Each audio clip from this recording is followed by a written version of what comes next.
Hi friends, Kerala ஸ்டைலில் சிறுகீரை கூட்டு செய்ய போகிறோம். தேங்காய் எண்ணெயில் தாளித்து சாப்பிடும் போது செம்ம டேஸ்ட்டாக இருக்கும்.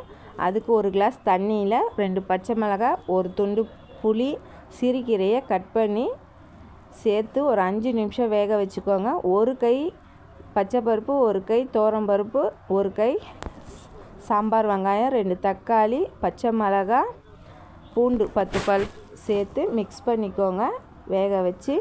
அதுக்கப்புறம் 1/4 மூடி தேங்காய், சீரகம், பச்சை மிளகாவை அரைச்சி ஊற்றி ஒரு 5 நிமிஷம் நல்லா கொதிக்க வச்சு எடுத்துக்கோங்க. அதுக்கப்புறம் உப்பு போட்டு மிக்ஸ் பண்ணிக்கோங்க. ஒரு 3 ஸ்பூன் தேங்காய் எண்ணெய் ஊற்றி கடுகு, சீரகம் போட்டு பொரிஞ்சோடனே ஒரு 10 பல் பூண்டை நச்சு சேர்த்துக்கோங்க. 2 காஞ்ச மிளகாய் சேர்த்து நல்லா வதக்கிட்டு நம்ம வேக வச்ச கீரை கூட்டில் சேர்த்துடுங்க.